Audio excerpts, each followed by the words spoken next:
ఉసిరికాయలతో చక్కెర పాకం పట్టుకొని ఇలా చేసుకుందాము. చాలా బాగుంటుంది. ఎక్కువ రోజులు నిలవ కూడా ఉంటాయి. కాయలు అంటే పుల్లంగా లేకుండా నిలవ కూడా ఉంటాయి.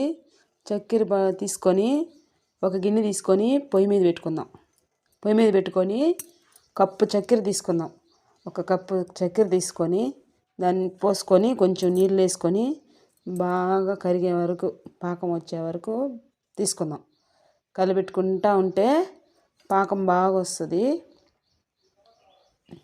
చూడండి, పాకం వచ్చిన తర్వాత నెల్లికాయలు తీసుకొని బాగా కడుక్కొని శుభ్రం చేసుకొని పాకం వచ్చిన తర్వాత పాకంలో వేసేసుకోవాలి.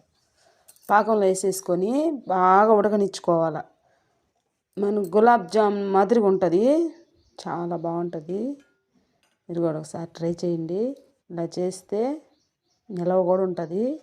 మనం ఎప్పుడు తినాలనుకుంటే అప్పుడు తినచ్చు. చాలా బాగుంటుంది.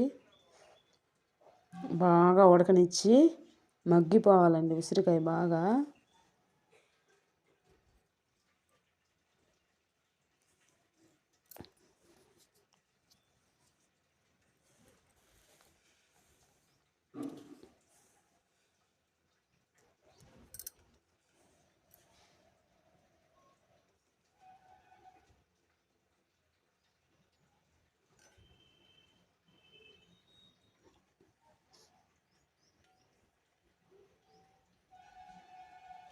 అడుగంటుకుంటా కలిపెట్టుకుంటా ఉండాలా. అయిపోయిన తర్వాత అంతే, అయిపోయింది. దించేసుకుందాము. తీసుకొనేసి గిన్నెలో తీసుకుందాము. జీరా చూడండి ఎంత బాగా వచ్చిందో. అంత గులాబ్ జామ్ మాదిరిగా ఉంటుంది. చాలా బాగుంటుంది.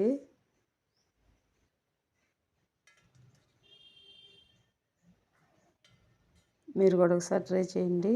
వీడియో నచ్చితే లైక్ చేసి సబ్స్క్రైబ్ చేసుకోండి. అంత విలేజ్ ఫుడ్.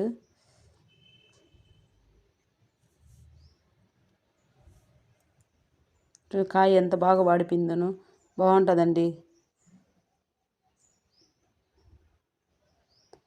బెల్లం ఇష్టం ఉన్న వాళ్ళు బెల్లంతో కూడా చేసుకోవచ్చు. అంటే చక్కెర ఉండింది కాబట్టి చక్కెరతో చేశాను. బెల్లంతో చేసుకుంటే ఇంకా బాగుంటుంది.